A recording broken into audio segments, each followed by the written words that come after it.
So Ryan Poles is out there grinding, really putting in the work.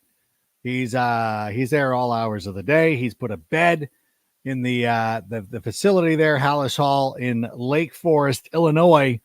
And our friend Sammy made a nice little graphic, put it out there. Like, look at Ryan Poles. And of course, it's predictable. Here comes old man Twitter. I was working 120 hours per week. This guy sucks. You know what? Nobody cares. Like, I don't know how they do it in Detroit or all this. Like, it's not a braggable thing. Like, I'm a blue collar worker that's been exploited by the corporation. Like, it's not a braggable thing. Ryan Poles out there. This is exactly braggable. This is exactly what we want to see. We want to see a guy who knows what he needs to do to get to that next level. If you look at what happened last season, and even for optimists like me, who thought that the Bears could be very competitive, and I think the Bears were competitive. It wasn't like they were getting blown out in these games. They were losing some very tight contests. Ryan Poles has set a plan in motion, and everybody should feel very good about it. And as we start getting closer to the start of training camps, these are things that we should be encouraged by, that Ryan Poles is there, locking it down, getting ready, getting us all set and ready to go. And speaking of set and ready to go, I'm ready to get this show started. So, Sammy, let's waste no more time. Let's start the show. Turn up your volume. Because you're about to listen to The Sick Podcast with Adam Ray. Trying to cut it back. Justin Fields making magic happen. There goes Fields. Touchdown. The sickest Chicago Bears and fantasy football podcast. Sports entertainment like no other. It's gonna be sick. It's Tuesday night. You know what that means? And it's time for Take It to the Rank. We are getting so close to the beginning of training camp, and I can't wait to talk about it. I hope you had a wonderful 4th of July. Sammy learned a little bit about U.S. history. He's Canadian, if you're unaware. And so last week, I'm like, buddy, we need to take the 4th of July off. He's like, how dare you? Ryan Poles is not. I bet Ryan Poles actually did take. No, I'm just kidding. Sammy knows what the 4th of July is. I'm just having a go at him. And so we're really excited to get started here. Carmen Vitali will be joining us here in a matter of moments. But first, a little bit of housekeeping. I will be joining our guy, Draft Dr. Phil, on the Tape Never Lies Network tomorrow night, Wednesday, 9 East. I'm looking forward to that. Shane, speaking of vacations, Shane is down vacationing. I almost gave away where he was. He's such a big celebrity. You don't want to tip it off. Like when Brad Pitt is in the Hamptons, you don't want to be like, hey, he's in the Hamptons. So I won't say where Shane is vacationing, but he's not going to be there. It's going to be Draft Dr. Phil, your boy Adam, mano a mano, chopping it up about the Chicago Bears, going over all. I got some stories to tell, but in any event, also this weekend, if you're in the Pittsburgh area, Cam Hayward's Three Rivers Celebrity Softball Classic is Saturday night. It's at the home of the Washington Wild Things. It is a celebrity softball tournament. I don't know how I was invited, but yet somehow I was. But they have real celebrities. Dr. Britt Baker is going to be there. Yeah, if you're an AEW fan, Braun Strowman, and of course the Chicago Bears' own Jaquan Brisker, who's going to be part of Team Pittsburgh, part of the Berg. I will be on Team World, but Jaquan Brisker will be there. And let's be honest.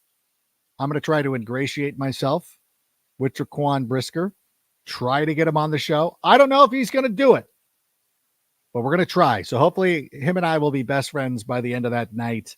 I'll try to take it easy on Team Berg, but you know what? I'm looking forward to putting up some Ohtani-like stats. But listen, speaking of celebrities, let's bring in our own celebrity, a real celebrity from FoxSports.com. And more importantly, she is our co-host on Take It to the Rank. It is Carmen Vitale. Carmen, how you living?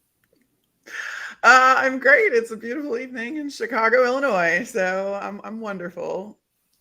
I would say that and I saw this on Threads, because everybody's hype on the Threads. Yeah. Ever since Threads started, it's the weather's been great in Chicago. Is there a correlation there? It did rain. I got caught in the rain. I went to JP Graziano's today and got caught in the rain getting a sandwich. And if people in Chicago know what JP Graziano's is, it's the best sandwich shop here in Chicago. So I was like, got caught in the rain trying to get a sandwich, but it's fine because then I just stayed at JP's, and a shout out to them because I love them and they love me. So it's a wonderful symbiotic relationship. And I just hung out there until the rain stopped. But that's hilarious. It's hilarious. So Brenda was the one. I think that she's the one who threaded that out, or whatever you'll call it now. You jinxed the Chicago weather. It is so easy. I remember being in Chicago a couple of summers ago when we were doing a show at the Beat Kitchen. But before that, I was in downtown Chicago. Before I went up to Roscoe Village, I was at the Portillo's, the one by the Rainforest Cafe. It's on what? Indianapolis. R.I.P. But yeah, Ohio. No, it's on Ohio. Ohio. Yeah. I think it's by the Marriott. Not all that. Yeah, Ohio. The old Rainforest Cafe. I was on the phone and it was like 101 degrees out. That's sorry, Sammy. 40 degrees. So it was 40 degrees out. And all of a sudden, Sammy, it dropped down to about 30, maybe 25. And I hung up the phone. I'm like, I got to go. It's going to start raining. I had to sprint back to my hotel. I had finished my meal. So in any event, like that's the way the weather changes in Chicago, even in July. And we just had the 4th of July holiday. Now it's time to get serious because it feels like, to me at least, whenever you hit that 4th of July holiday, and for a lot of people, it is the beginning of summer for most. But for us, it feels like this is when football season starts. Does it feel that way to you? Like it's now football season? It's getting there. I think that people are still like, I'm holding on to my last shreds of the summer before, I have to start doing training camp rounds. And I think that's like, training camp is this really fun time, at least, especially when I was working for a team. I would you get in this mode that everything is gonna be so regimented. So like everything in your life just becomes really regimented. Like, all right, I'm gonna eat this many calories a day. I'm gonna work out at this time every day because like you already have such a rigid schedule. And I feel like that's what like the players do as well. Is they're just like, all right, this is gonna be hell anyway, so I might as well just do everything that I need to really get myself in shape. But I think that right now you're just holding on to like the last bits of summer and trying. What about the maniacs? Like, are there, like, you worked for teams? Are there some guys that are like, you know what, I'm already in training camp mode? Or are there guys, like you said, who are like, I'm going to have this whole carton of Haagen-Dazs and I don't care because I'm going to burn this off in 3 weeks anyways? I think Bears fans will be interested to know I was at Oline Masterminds this last weekend, and 3 Bears offensive linemen, including the entire left side, starting side of the line, were in attendance. And I got to talk to Tevin Jenkins and Braxton Jones and had a really fun conversation with them. But Braxton, I think, was even complaining about the fact that he wasn't able to eat what he wanted to because he was on a strict diet and had been eating really well all off season. Neither of them, it was really cool to see them there because O-Line Masterminds is the same weekend every year. It's July. It's like the weekend after the 4th of July, which is hard because that's kind of the time when these guys have off. It's one of the very few weekends they have off in the summer. And so to ask them to come to a seminar and get back into work mode for a weekend, I feel like is a lot, but a lot of guys do it. They had the biggest turnout they've ever had this year. And that was the kind of sentiment among all those guys. We're like, we're just here. We're trying to get better. And that's what we've been doing all off season. So Tevin hasn't really taken a vacation. I literally asked both of them. I was like, have you taken a vacation? Are you planning on taking a vacation? They're like, no, this is our vacation. So I think Braxton Jones went to Lake Powell for like a weekend. But like, that was it. That was it. No grand plans. And they've been really working a lot this offseason. So, I mean, you get the gamut, though. You get guys that are still, eating the Haagen-Dazs. But then you have guys that train all year round very, very diligently. Like Ndamukong Suh comes to mind. I've never witness someone that takes care of themselves like he does. He takes his vacations every now and again, and he'll sit out OTAs or mini camp even. I mean, he didn't join a team last year until like midway through the season, but he has his own training regimen that is out of Portland at the Nike facility. So he works directly with Nike and the trainers there, and these world-class scientists and performance experts. It's wild, and he does that all year round. All right, well, it makes sense because you have a limited time in the NFL, and there's vacations, and you can take care of that at some other point. So I understand the sentiment there. But since you Since you mentioned the offensive line, I'm going to skip ahead in the rundown if you don't mind. Yeah, go sorry, for it. Sorry, everybody. Because Pro Football Focus ranked the Bears' offensive line at number 21. This is down 7 spots, which was because I was actually researching the Dolphins' offensive line. They have the Dolphins at 20, which I would not agree that they're better than the Bears at this point. What do you think? I think this is too low for me. Do you believe that this is accurate? I think PFF got really caught up with the fact that so many guys changed positions, but they didn't account for the fact that a lot of those guys were already there and they have continuity now. Not to mention, I feel like it's probably not well known on the national level, just the fact that the Bears have their projected starting 5 at this point in the year, which is not a luxury they had last year. Mm-hmm. So the continuity is going to be huge, and it really comes in handy when you know the guys next to you, when he needs help, what I need to do to get to him, what he's like, how he moves when it's a slide protection or this or that or the other. Like, to know what the guy next to you is going to do is so huge. And that's why offensive linemen working as a unit is such a big deal. So I feel like that's the biggest hurdle they had last year, is that the guys weren't as familiar with each other because that was an ever rotating cast of characters for injuries or evaluations or however it was decided. And now that's not going to be the issue. So I do think it's too low. I think that they found natural positions for all of these guys. It was a really eye-opening conversation with Tevin Jenkins I had actually just today. We kind of got back up after I saw him at Oline Masterminds, and I just talked to him about shifting over now to the left side playing guard. I mean, this is his 3rd position that he's been on since he's been in Chicago. He was drafted at a different position. Yeah. He played all different positions. He played left tackle and left guard in college. But he said he hasn't been left guard since, I think, his freshman year of college, or his freshman or sophomore year of college. He hasn't played left guard since then. So now it's retraining all of these muscles that we're so used to the right side. Right. So I get where PFF is coming from there. I get what it is going to be an adjustment, and I appreciate that they know that it's going to be an adjustment, but I do think it's too low. What did he say? Now, I know that you've talked about this at great length, and you always stand up for the lineman. You're the trench girl. And you always say, look, it's not as simple as like, oh, you go here and there. Like, it is almost sometimes like learning how to hit a golf ball left-handed when you're asked to do that footwork. Did Tevin give an implication that like it's still going to end up being good? Like he's not concerned about it? What was his feelings? Yeah, the good news is, like I said, he does have familiarity being on the left side, and he was drafted by the Bears as a left tackle. And then he moved to right tackle, and then he moved inside to right guard. So now that he's moving, he has the guard position, and he said that he's really comfortable in the guard position. You're dealing with bigger guys, so you have to be a little bit stronger. You have to be a little bit more quick to engage. He said that as a tackle, you have about 2 full seconds before you actually have to make meaningful contact with your defender, because it's the edge guys that are kind of coming around and bending around. Now you're dealing with guys that are literally right in front of you, and they're a solid maybe 60 to 70 pounds heavier than the guys that are coming off the edge. And that's a whole different kind of skill set, but it's one that he enjoys, and he likes getting his hands on guys and being really aggressive when it comes to that. So I think that's why guard clicked for him so well. And then with the addition of Nate Davis, that's why the Bears moved him over to the left side. That was an almost instantaneous decision. He told me when they signed Nate Davis, it was 5 minutes later, he got the phone call that was like, hey, can you move to left guard? And he was like, he's literally like, is that something that you're comfortable working on and doing? And Tevin was like, biggest team player, was like, absolutely. Like, if this is my shot to stay on the Chicago Bears, I'm going to do it. And he has done so much more than I think people realize, because he's been working out at the facility all off season. But mentally, that's the hardest part, because you have all this muscle memory on the right side. So now you have to work against that muscle memory and then also train the left side, which is a group of muscles that you haven't used in forever. So there's the physical aspect of that, but then there's the mental component, and he actually has a mental coach. He has I don't know that it's a mental health coach, right? Because I think it's more to do with getting his mentality right to play.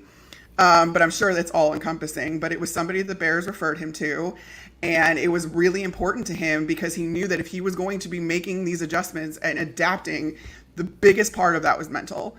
So that's what he's been working on. And he knows that, he's had this whole offseason to get used to that left side. And then he'll have the benefit of training camp as well to keep getting more reps. But he has the right mentality about it. And that was so cool to hear. Yeah, and if you go back to last season, even being in training camp in early August with the Chicago Bears, I remember he was nowhere to be found. And there was speculation that he was going to be traded or he wasn't going to be a member of the team. And then all of a sudden he shows up and he's a right guard after, as you said, being drafted for a different position, after being drafted for left tackle, but then going to right guard. And I think that he ended up, and I know that Pro Football Focus said that Braxton Jones was probably our best offensive lineman, but I really think that it was Tevin Jenkins. And when you talk about the hand-to-hand combat, he seems, and I mean this in a positive way for a football player, but he seems mean. And that's the kind of guy that you want inside. He's not a mean person. He's actually a wonderful human. No, I know. But no, you want that nasty streak when you step onto the field. And that is something that he is able to turn on. And I even asked him about being a tone setter for the line, thinking that maybe he likes to get the guys going and he likes to have that nasty streak. So he wants to be kind of the tone setter on that line. But he gave me this analogy and I really loved. He got this from his college coach at Oklahoma State. And it's basically I think he called it the 5-finger analogy. So his coach told him, if you have your hand open like this and, these 2 are on point and these 3 aren't, hitting someone isn't going to do much. If you're just hitting with these 2 fingers or whatever. The moment, though, that all of these guys work together and they become tight, that's a fist. And punching someone is going to hurt a lot more. So he thinks that everybody on the line is responsible for setting the tone. And he's like, it doesn't matter if I'm up to, if I'm ready to go and the other 4 aren't. So they've had a lot of time now together. And like I said, having that continuity and having that starting 5 is going to pay off for reasons like that, where they are now able to work together, set the tone together, and set the tone for the rest of the offense, which that's what they want to do, but they want to do it as a unit. And so I thought that was really cool. No, I love that. I love that analogy. That feels perfect. And you know what? I understand that Darnell Wright is going to be a little bit of an unknown as a rookie. Braxton Jones, to me, is a good player. I won't hear anything of it. I know that Pro Football Focus has given him favorable grades. Yes. Kevin Jenkins. Cody Whitehair has had his best success at center. Now, I'm assuming that was one of the players that you saw at the event that you were at this weekend. How does he feel about moving to center? Because I feel his best work was always at center. Yeah, well, Cody wasn't there, unfortunately. Okay. It's actually Cody's birthday today, I think. Oh! But he has over 4,000 snaps at the position. And that's not something that he even goes around talking about, because I remember talking to Braxton and Tevin at the event this weekend, and we were talking about Cody's move inside to center, and they were like, yeah, he really, he's on point. He knows what he's doing. And I was like, yeah, he has over 4,000 snaps there. And they're like, is it that much? And I was like, yeah, he's very well versed at center. And I think that that's a huge thing too for Justin Fields, because of the fact that a center can take so much work off of a quarterback's plate. They can make the checks, they can make the IDs, they can tell their quarterback what they're looking at when a defense steps on the field and lines up. That's something that it depends on who's under center. Some quarterbacks want that responsibility, others don't. Others are just young. And I think that that's the case with Justin, where he's still developing and he's still trying to put everything together. Now you've got a guy in front of you that has experience making all of those identifications and can tell you what you're looking at, which is going to be huge for Justin. And I think that's going to help him tremendously. So I really love that move. I think that the Bears have really identified where these guys are best suited and they've put them in those roles. Braxton Jones looks great. Hasn't really, like I said, hasn't taken a vacation, has spent all offseason at Hallis Hall in the weight room. He's on a strict diet. He's trying to get stronger now that he has the benefit of a full NFL offseason to prepare for a season. I think that that's something that's also misunderstood. Is that when you're training as a rookie for the combine and for the draft, for that pre-draft process, that's completely different than what you're doing when you're preparing for a season. So you're focusing on being fast, on being kind of light on your feet, the agile, whatever. But that's not always, especially for linemen, that's not always the answer. Sometimes you need to have a little bit more weight, and you can sacrifice a little bit of speed because you're not trying to run 40 yards. and you want to be bigger. So there's all of these things that you are training for your pro day, for the combine, that now he doesn't have to worry about, and he can just focus on this offseason. So I really think that it's a lot more solid, and just there's so much more continuity, which I think is going to pay off for them and the entire offense. Yeah, I look at the offensive line, and with Braxton Jones, like nothing about him, like I'm not even concerned about it. And Nate Davis coming in, he's a solid player as well. And as long as the rookie Darnell Wright is able to come in and contribute, he doesn't have to be a showstopper right off the bat. If he can come in and contribute, then that's great too. I feel last year, Pro Football Focus gave us too much credit. Now I don't think they're giving us enough credit, but it's fine. And it's like, okay, but like I'm confident. Like that's the big thing. I'm confident that it's not going to be an issue. And so moving forward, I think that's not going to be anything that we're going to have to talk about. Now, one thing that people are talking about is ESPN recently did a poll, or I don't know if they were polling people or whatever it was. They had Roquan Smith listed as the number 2 off the ball linebacker. And of course there was a GM who was like, I don't understand why the Bears got rid of this guy, which obviously you're not studying it. We've talked about this at great length, and we've gone over this time and time again. I feel like it's worth reiterating it here, but can you tell me, like in that list of who the number, okay, Roquan Smith's number 2, remind me, who was the number 3 guy? I think it was a guy that currently wears a blue and orange, a navy and orange uniform, Tremaine Edmonds. Oh, okay. So we don't have the 2, we have the 3rd guy, and it feels like we got a lot more bang for our buck than what we would have gotten if we just had Roquan Smith. Like Roquan Smith is like, you're spending a little bit more for one person as opposed to like numerous pieces. Yeah, no, I mean, here's the thing. The Bears, all right, I wrote out this timeline because I wanted to refresh myself, right? And figure out how this all happened. So you trade Roquan, you get a 2nd round pick back from the Baltimore Ravens, as well as a 5th round pick. Yes. I'll come back to that. So then you also now go out immediately and you trade for Chase Claypool. You don't trade the pick that the Ravens gave you. You trade your own, which is 32 overall. Everyone's saying that's basically a 1st round pick. It's not. It's not. And it's not because you don't have the benefit of the 5th year option with those guys, and you don't have to pay them as a 1st year. So it's not. It's a 2nd round pick.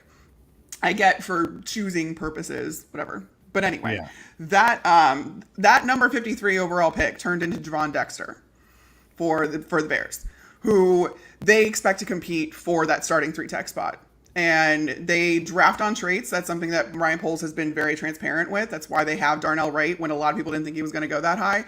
That's why they have Javon Dexter. Javon Dexter was responsible for a 2-gap system in Florida. And so you didn't get to see him rush the passer. You didn't get to see him push the pocket as much because he was there to eat up space more than anything else. That's not what he likes to do. And the Bears recognize that. So now you have a guy that you got in the 2nd round regardless that is going to push for that starting 3 tech spot. Great. Do you know what that 5th round pick, do you know who that 5th round pick turned into? Well, I have an idea, but why don't you go ahead and tell me? Noah Sewell. Yeah. Out of Oregon. So he is also expected to compete or be in that linebacker rotation. Can be used for certain packages, can be used on special teams immediately. For all intents and purposes, comes with some pretty great NFL pedigree, being that he's Penei Sewell's brother. Yeah. And would push Penei Sewell as they were growing up, trying to beat him at everything. And Penei Sewell is a phenomenal player for the Lions. So now you have those guys for Roquan, essentially. So you didn't really downgrade because Tremaine Edmonds and Roquan Smith, I mean, I know Roquan reset the market as far as linebackers go, but Tremaine Edmonds, he's right there. And the more that you watch his game, I feel like the more that you really love him as a player, his lateral quickness and his ability to diagnose plays. I feel like his processing is so good, and he's physical, man. He's big, he's physical, he's long, and that's exactly what the Bears value. I don't know that Roquan fits like the long, rangy kind of description. He's a great linebacker, but I think for this system, Tremaine Edmonds, I think, fits it better. So you're not really downgrading there. And then now all of a sudden, you got a guy that, is really valuable in the second round, regardless of the fact that you didn't get that number. You don't have number 32.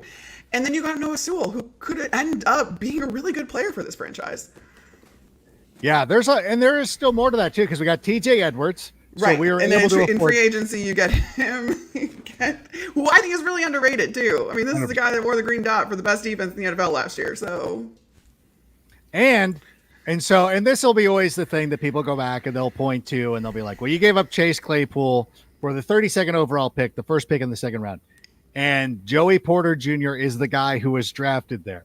Now, there'll be a comparison, Chase Claypool, Joey Porter Jr. I don't think that's the comparison that's going to be made in the future. It's going to be Joey Porter Jr. and Tyreek Stevenson, the cornerback that we got out of Miami, who was actually a standout recruit of Georgia back in the day, went to Miami, kind of disappeared. I've been talking about this for quite some time. I go, if Stevenson ends up being better than Joey Porter Jr., nobody is going to hear the end of it, because I will bring it up all the time. I will not stop, and I will just continue to harp on this forever, because that is one of the great things that Ryan Poles was able to do, is just mixing it, just turning this into a bigger deal. It's like you overpaid for something. I returned something to Amazon today that I didn't need anymore. It was something that I bought for every occasion that I never ended up using. The money that I got back, I ended up buying like a bunch of different things for my kids. So I'm like, oh, this ended up working out better. And these are the kind of moves that you need to make your team better, because it's all about roster building at this point. Roquan Smith is a great player, and I love him, and I will appreciate everything that he ever did in Chicago. But ultimately, where the Bears are right now in their rebuild process, we need more players. We need more dudes. There are certain teams out there, the Miami Dolphins, for instance. You're in a position where you could go out and get Jalen Ramsey. It makes a huge difference to you taking that next step. Last year, the Buffalo Bills went out there and got Von Miller. We hope that the Bears will eventually be in that spot where they're like, oh, well, we'll just go cherry pick a player here. We'll find a team that's rebuilding and take one of their guys there. But for right now, what the Bears needed were more players. And I think, obviously we need to see some of these rookies play. I think overall that was the proper way to go. Yeah. And I mean, you look at Tyreek Stevenson too. He's the number 2 outside corner. It's Jalen Johnson and then Tyreek Stevenson. So you're getting a starter out of that too. And I think that you're right. I think that's going to be compared. He's going to be compared to Joey Porter Jr., but I also think that he's going to pan out. Everybody I've talked to around the league and coaches and evaluators were all very impressed with him. And I mean, I think that he went through some stuff where he transferred out of Georgia, and he even kind of talked about that during his after post-draft press conference, where he was like, was that the best idea? Was that me being a little bit immature? Yeah, it probably was. But he learned from it and just seems to have really grown from that experience and is ready to take on starting snaps for an NFL defense now. So I think that it again, like you said, they needed more players. They still need more players, and they've got more draft capital though next year to handle that. Yeah, that's the crazy thing. We still have 2 additional first-round picks going into the next. Well, to our pick in the Carolina Panthers, which I'm scared that the Carolina Panthers are going to be good, but it doesn't matter. If you have 2 picks in the first round, it's still, they're going to be fine, right? Like, it sucks. Like, them. I know. I think they're going to be kind of sneaky. I know. Everybody, what's funny is everybody keeps picking the Panthers. I think the team you need to watch out for is Atlanta. I think Atlanta's actually done a pretty nice job of putting together a team that can compete in the NFC South, but all that. But we're rooting for the Falcons. We're rooting for the Saints and even your old Buccaneers. Beat the Panthers. That's what we need. Speaking of the Panthers, one of their former wide receivers, DJ Moore, is making huge news. And I feel like I'm still in this mode where I have to go and try to explain to people. They're so dismissive. They act like, this guy's not as good as Stephon Diggs. I'm like, I think he kind of is. And he's not sparred. He never sparred with any of his quarterbacks like Stephon Diggs did. AJ Brown's a delightful person and player. He's a nice guy too. I think DJ Moore's in that conversation. Tyreek Hill might be a special circumstance. I still love this DJ Moore thing. I don't know. I don't know if you want to. I know that we've talked about it at great length, but it's like here's my thing. I keep getting more and more excited about it, and I know it's the run up to the draft where you get you can really like start to focus. But I really think that DJ Moore is going to be such a difference maker. What do you think it's going to mean for somebody like Darnell Mooney? We saw Darnell Mooney this week talking about like, look, we're ready to win. What do you think it means for Darnell Mooney? Because I think that's kind of gone kind of under the radar. I think for Darnell Mooney, it's going to be so beneficial to have a guy like DJ Moore on the field with him, and he's going to really open up, and we're going to see him take another leap that we thought he was going to take last year. Yeah, I think Darnell Mooney was a little miscast as the number one, and I don't think it was fair of the Bears to expect that kind of production out of him, because he's not a big guy. He's not going to compete inside the slot with those really physical DBs and the safeties coming down in the box and everything like that. It's going to get really tough in the middle for him because he's not a big player. Where he does shine is on the outside because of his speed. He can stretch the field very easily. And if defenses are paying more attention to DJ Moore, they're going to lose Darnell Mooney at some point. He's going to get free. He's going to be completely, there's going to be a missed assignment on him. There's going to be he's going to find favorable matchups because of the fact that people are so worried about what DJ Moore can do. And I think that is going to let Darnell Mooney shine and be in the role that he's meant to be in. And it's going to turn into more production that way. I will say the DJ Moore connection with Justin Fields, I have heard from offensive players, defensive players, offensive coaches, defensive coaches, agents, evaluators, everything, that this relationship is already blossoming. They already have a ton of chemistry and it's working really well. So fantasy people out there, pick up DJ Moore, because also if you look, I get the conversation around DJ Moore not being Stephon Diggs, Justin Jefferson, Tyreek Hill, and I think that that's fair. But at the same time, you need to look back at what he was able to do in Carolina with subpar quarterback play, and that's putting it nicely. This guy had back-to-back 1,100-yard seasons with guys like PJ Walker and Sam Darnold and a really aging Cam Newton. Those were the guys that were throwing him the ball. Those were the guys that he had to work with, and DJ Moore was still wildly productive when it came to yardage. Now, getting into the end zone, that's another thing. But at the same time, he can get you up and down the field. And now the Bears have red zone targets in Chase Claypool, even in Robert Tonyan, in Cole Kmet. You have guys that can make those big contested catches when you get into the red area. And I feel like DJ Moore is going to be the one to get you there. Yeah. So I just feel really good about that relationship. And I feel really good about the fact that it's only July. We haven't even seen them in training camp together, and already everyone is saying that Justin Fields and DJ Moore are on the same page. No, I love that. And I've always loved DJ Moore, and I know that he's been frustrating from a fantasy perspective, and anybody who follows me or watches me on NFL Fantasy Live, they know, and I've talked about this because I've always drafted DJ Moore. I've continued to be a huge fan of his ever since he came out of college. And I know that it was frustrating. And it would always be one of those situations where it's I felt like he had a great matchup. I don't know if the Falcons are the right example, but there were teams, there were matchups where you're like, okay, he's got a plus matchup. He's going to go out there. This team's giving up the third most fantasy points to wide receivers. And then DJ Moore does nothing. And then he goes up against a tough team and has a monster game. And it was always frustrating in that sense, but you still felt he was one of the best wide receivers in the game. So I feel that people are not giving him enough credit. I just put it out there that people hate the Bears and they don't want Justin Fields to succeed. And everybody just wants to be a jerk. And that's fine. Be that way. Nobody who I take seriously thinks that DJ Moore is a bad player or isn't on par with Stephon Diggs and AJ Brown. They don't. The guys who I know, who I talk to on a regular basis, they all love him.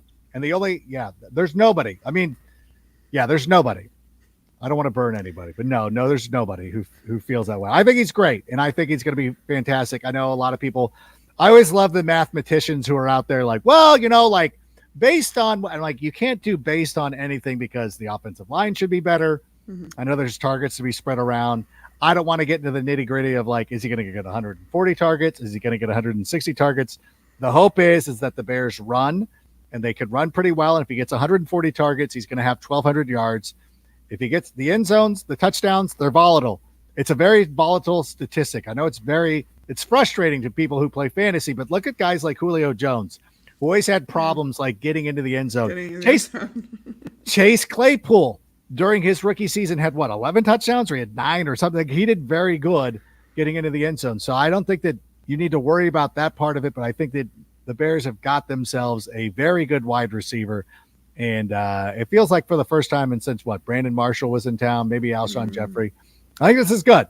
And I think he's an opportunity to be as good as those guys. All right, Sammy, I'm sure that there are some questions out there amongst the audience.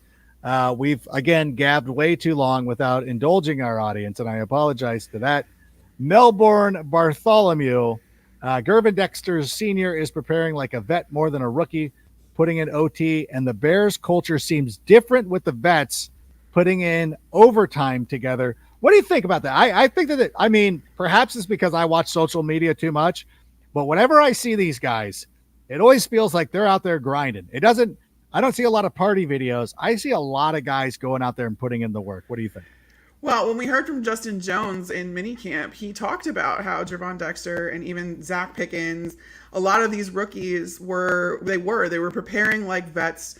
They were acting like vets. They were holding themselves accountable for mistakes, but working really, really hard, asking the right questions. And it's because all of these players love Matt Eberflus. And to some extent, Ryan Poles as well, because obviously he's the one that's assembled the team. But even when Matt Eberflus first got there, I know a few guys on his staff, and they talked to me so much about how players love playing for Flus. He is such a player-friendly coach. And that has rung true now going into his second year. Like, this entire roster trusts him. They understand that this is a process, but they love playing for Matt Eberflus. And so it makes that culture just really solid, and it helps vets kind of lead young guys, but it also has the young guys have to step up to the plate, and they have to fit in right away into this really solid foundation that both Eberflus and Poles have built. So that's been a consistent sentiment that I've heard from every guy that we've gotten to talk to, that they really like their coaches and they really like their staff and they really like what this team is building. And I think that's why you've heard them be so loud in their belief in this team as soon as this year. Yeah. By the way, I'm glad I forgot about this, but now that you just made this comment, I'm pissed all over again. Who the bleep was the clown who had a ranking of NFL coaches and Flus was 31st? 31st. I didn't see that. Oh my God. I'm glad that I forgot about it. I meant to make a note of it, but I remember just I'm reading this because I know a lot of, there's people at NFL.com who do this. I think it wasn't Greg Rosenthal, but I know the guys who will rate coaches and stuff like that every time that they do. Was it Shook? Because I'll yell at him. If it's Shook, I would know, because I feel like I would have reached out to him personally, because I would have called Nick up on the phone and been like, I would have booked him to come on and defend that thing. Because a lot of times when these guys do the rankings, what they do is that any coach who's a first-year coach goes to the bottom of the list. So Shane Steichen and all these guys who've never coached in the NFL would and I think there's 6 or 7 new coaches. There seems to be every year. Those guys go to the bottom of the list. And if, and then you start off from there. Like, no, Flus is behind those guys. Like, I can't even remember who even the 32nd was. It wasn't Josh McDaniels, because I'm like, is it McDaniels? It wasn't Josh McDaniels, but it was close. And I'm like, this is insanity. And the whole thing was like, well, if you're a defensive-minded coach and your defense sucks, I'm like, it's the personnel. Like, it's not like he's been there for 4 years and he's built this defense. It's not good. Like, he's been good everywhere. And it was so frustrating because I'll tell you a story too. Chase Daniel, who was the game day final on Monday nights with me and Omar Ruiz, Chase Daniel played at Missouri when Flus was there and just loves him.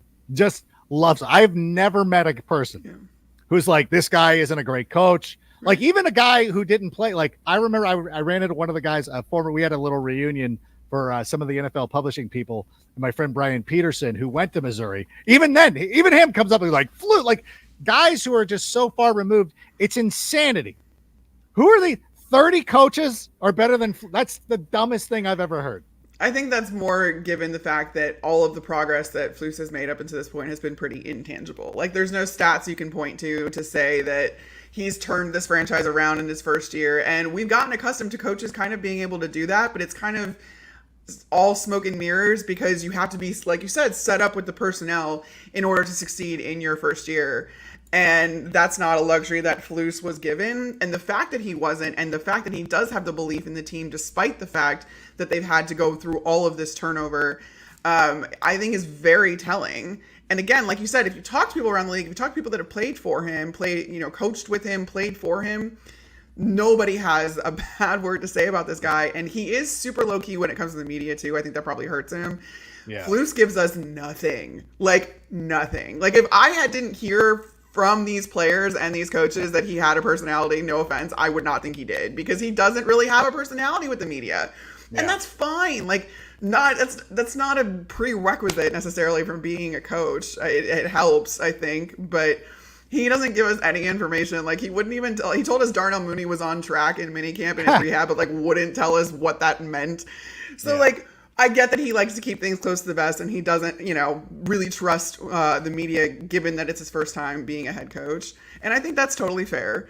That's not something that you usually have to do as a coordinator. Like you at max have to talk to the media once a week. Oh yeah. So like you're just not used to kind of the reps, and like he does have a little bit of personality. Like once the mics are off, so it's not fair of me to say he doesn't have one, because I know he does, and he's really nice to us. I was about to cut you off while you were saying, but I wanted you to finish your point. But yeah, well, here's the thing: when the mics are off, it's just like he doesn't give you anything when the mics are on. Yeah. So I think that's him in the national perspective. That's my point. Not that he doesn't have a personality, but he doesn't have a personality when the mics are on. And I think that comes into play when you talk about these lists, especially with the absence of tangible progress right now. But he's done so much when it comes to building a foundation and culture, and I really am appreciative of that. But I think that should be taken into account. And I will tell you one story about Matt Eberflus. I'm sure that I've said it on the show a couple of times. If not, you probably have heard me say this. Last year when I was at Hallis Hall, my first time meeting him, and his daughters, or one of his daughters, has graduated from Chapman University here in Orange, California, which incidentally, or coincidentally, is where I am a guest lecturer. I teach a sports broadcasting class, and I was like, "Hey, coach," I go, "Is your daughter still at Chapman?" Because I'm on staff there. And he goes, "Oh yeah." And he's like, "Hey, where do you live?" And I'm like, "Oh, I'm down in Huntington Beach." He's like, "Oh my God, have you ever been?" Like, we had this great conversation about this place called the Sugar Shack in downtown Huntington Beach.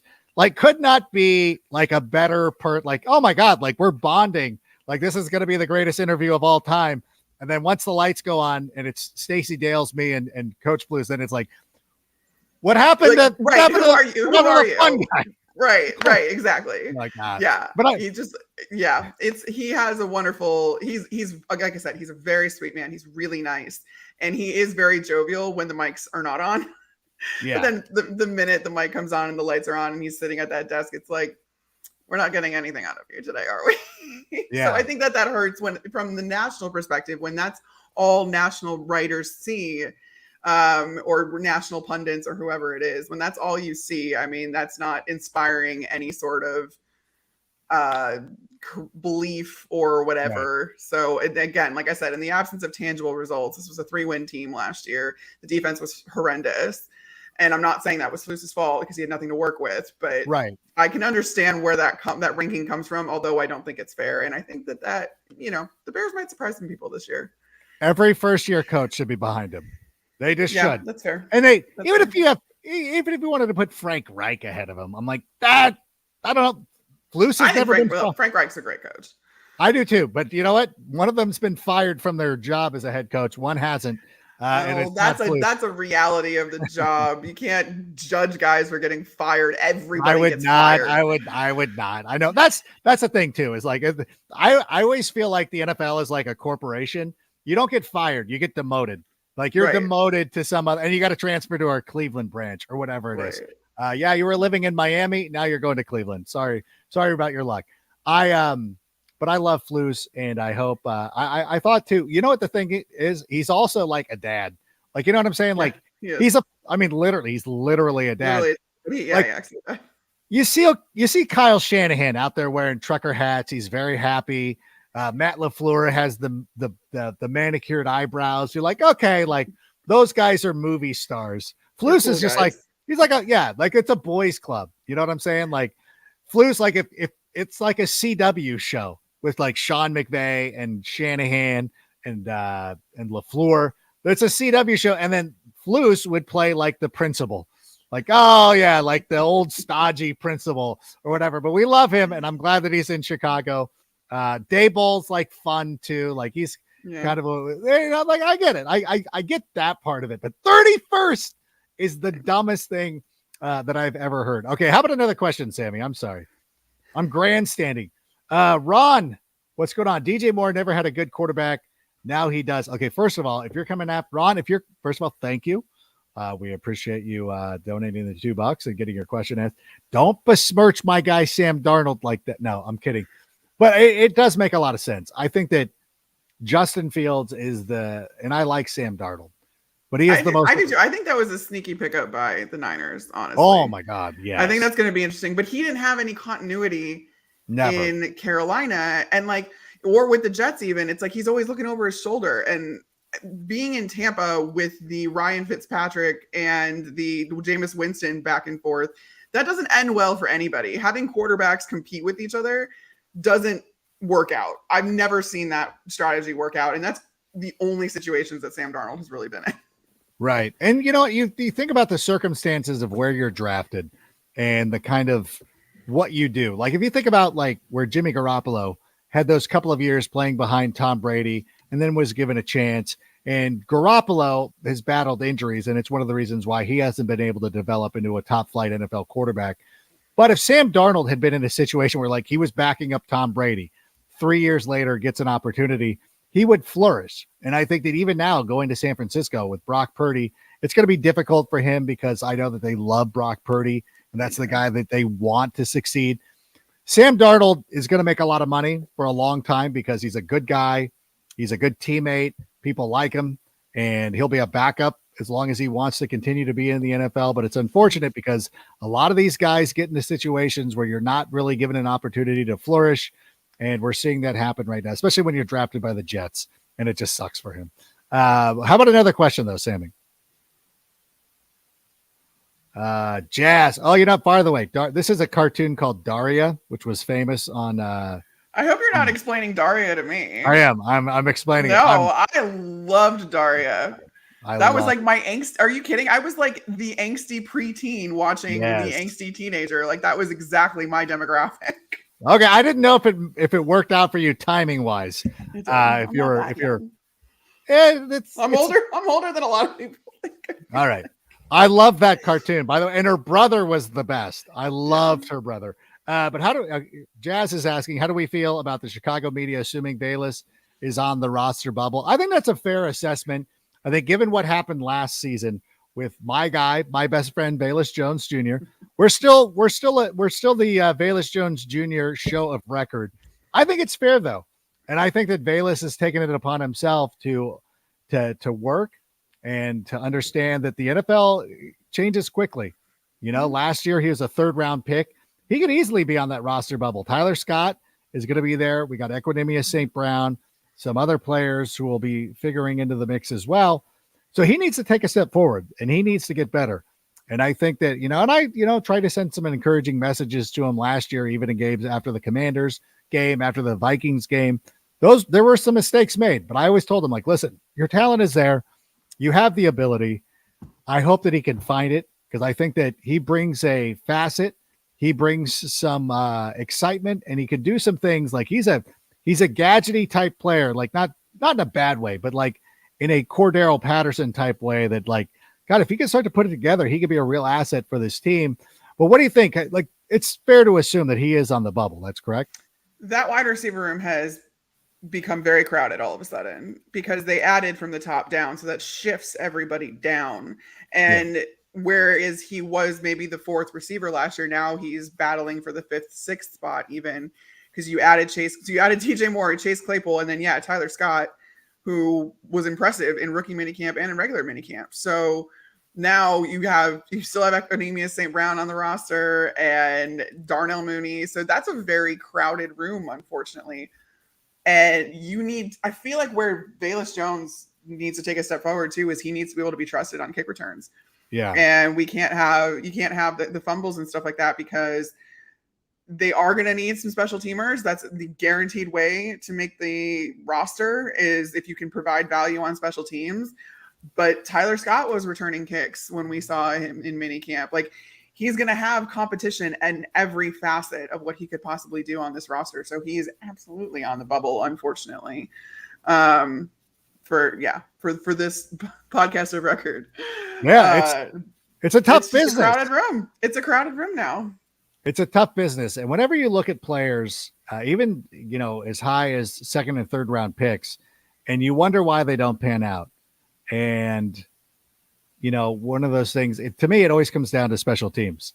Like, there's always great players that, just seem to fall through the cracks. I remember this story. Some people might not remember, but there was a player named Dana Howard who played for the University of Illinois back in the day. Great player. I think he was the Butkus Award winner. He was drafted by the Dallas Cowboys. This is the early 90s. And I always thought he was a good player, and he just didn't pan out. And I one time asked somebody, like, hey, how did he not translate to the NFL? And somebody's like, well, he didn't want to work on special teams. Whereas somebody like Terrell Davis, who became a Super Bowl MVP, he's a Hall of Famer. Like, when you watch his early videos, he was coming in from Long Beach State, or with Georgia as well. But like, he was a key contributor for the Denver Broncos on special teams. And that's why he stuck on that roster until eventually he got a spot. And for Velus Jones, exactly what you said. He needs to go out there and kill it on special teams, because right now, when you look at the Bears' top 4 wide receivers, those are pretty good guys, like you just laid out, or the first 3 guys, at least, in that rotating spot, assuming it's Tyler Scott. We also love him. This is also the Tyler Scott show of record as well. So it's difficult for us, because we have loyalties to both players, but we hope they both make the team. But he's got to kill it through special teams. Okay, let's get another question, at least, for everybody who is here. The Bears 85. If we were playing meaningful games in December, I think the bookends of our schedule, the Packers, will be a great gauge of the growth and the future of the North. How do you feel about that? I really do. And, when you go into, as we're going into this season, and I don't have to tell Carmen this, because of course she covers the NFC North for foxsports.com. It's shifted. The top of the division right now is the Minnesota Vikings, who are the defending champions, the Detroit Lions, everybody's darlings. So really, the Bears and Packers are currently sitting at the bottom.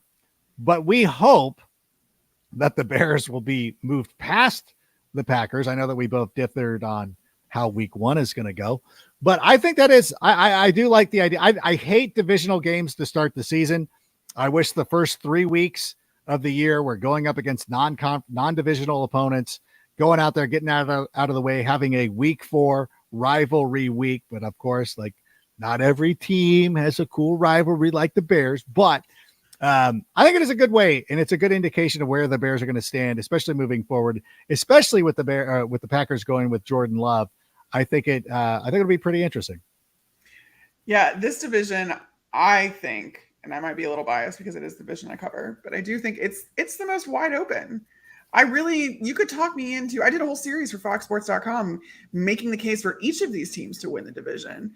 Mm-hmm. And that what needed to happen in order for that to be the case. And it's not everything that needed to happen was realistic for every team. So I feel like week 1 won't be a great indicator of where these teams actually stand, because it is week 1.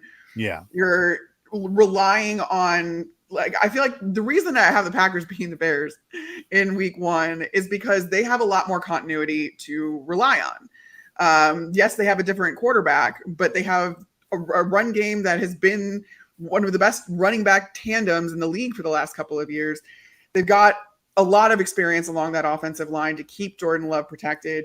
They also have a defense that, again, has 8 first-round picks that didn't live up to their standards last year, but kind of started to put it all together at the end of the year. And they have a ton of those guys coming back. So I just feel like they have continuity to lean on when you don't have tape on your opponent. It's week 1. You're still figuring things out. You're still establishing your own installs and everything like that. So I don't think that's a good indicator of what these two teams are ultimately going to be this coming season. But by week 18, I think we're absolutely going to have a picture of, all right, where is the NFC North moving forward? Are the Lions still on top? Are the Vikings holding on to it, or are they taking a major step back because of all of their departures? Are the Bears on the right track? Are the Packers, is there a huge learning curve for Jordan Love or not? Week 18, I feel like, is going to really just shed some light, regardless of if either of those teams are playing for a playoff spot. It's going to tell us a lot about the future of the North. Yeah, I love it. I love the idea of it too, because as you said, all four of those teams have a realistic shot. Well, except for the Vikings, but 3 of the 4 have realistic shots of making the play. Now that's not fair, because I guess there could be miracles. It was funny because there was some graphic. I don't know if it was from Fox Sports, from their social media team or not, where they're like, "Hey, which one of these quarterbacks would you want to lead your fourth quarter, your 2-minute drill?" And like everybody sort of ignored Kirk Cousins, and I'm like, even as somebody who's an unabashed Kirk Cousins critic, I'm like, this is a little unfair to Kirk Cousins, because last year he was pretty good at that. Now, some of that, I will say, some of it was Justin Jefferson. A lot of it was Justin Jefferson. Like that's one of the things. Like that's always one of the things. Like when we're doing this, it's like, because I know that like last year Justin Fields had some opportunities and he didn't get it done. And I think it's very fair to say that. Listen, there's nobody who is more positive about Justin Fields than me. Like there's nobody in the media who is a bigger Justin Fields fan. But even I can admit that last year there were some opportunities where we had a chance at the end of the game, but when and they were one-dimensional, so you weren't going to be able to run as I still wish that Getsy. I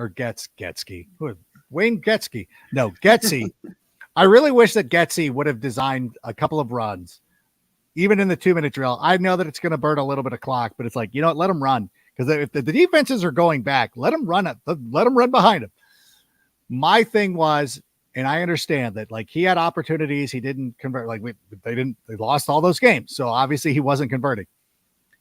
I think a lot of it had to do with who is your wide receiver that you're counting on the most. Like who is going to be the guy who makes a difference for you? When you look at what Justin Jefferson was able to do last season, and I'll go to that Bills game specifically, Justin Jefferson single-handedly won that game for the Minnesota Vikings. That goes down as a Kirk Cousins rallying the team.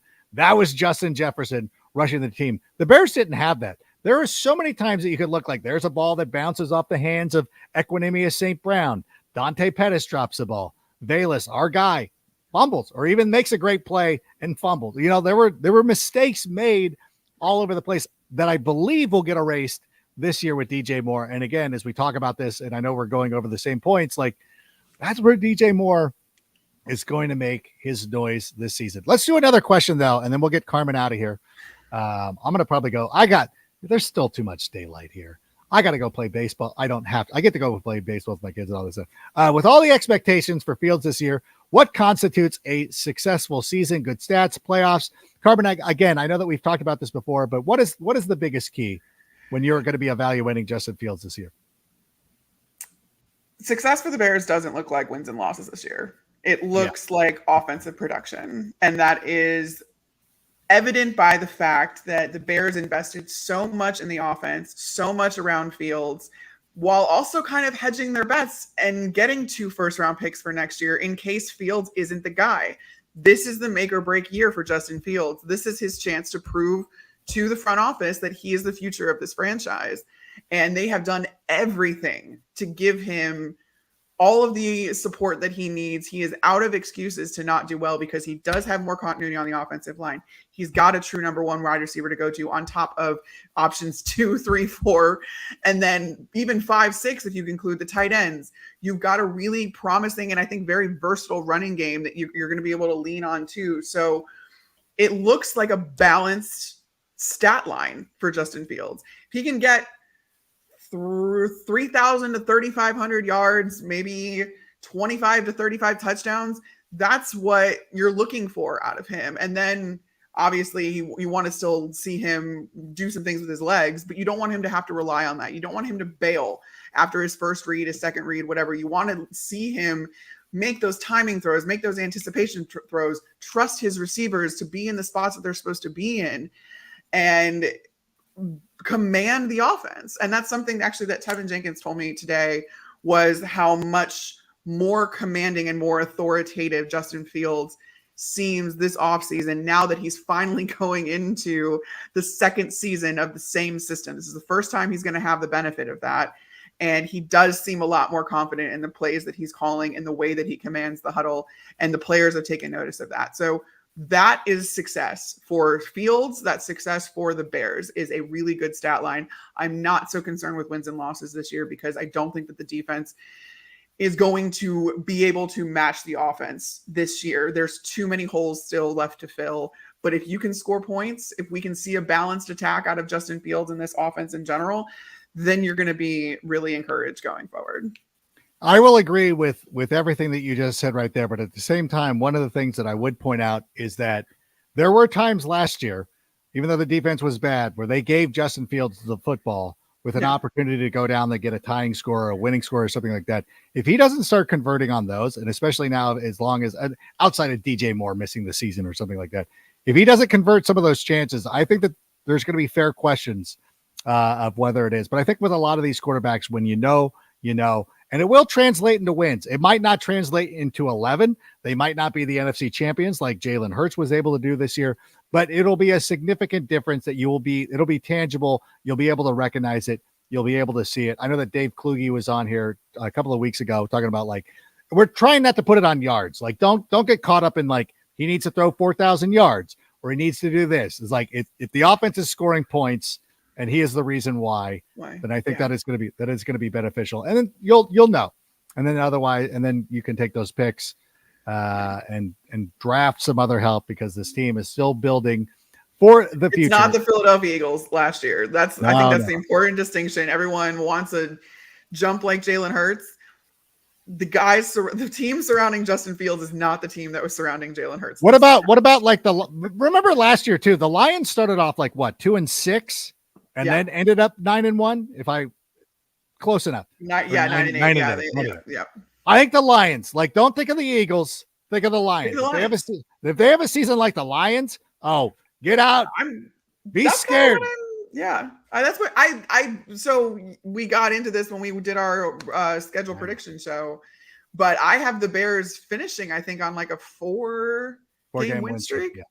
Yeah, so I really think that it's going to take a while to put it together, but then you're going to see the progress second half of this coming season, which is why I don't want to get caught up in wins and losses, because as long as you see them putting it together and you see the offensive production, that's all I want to see.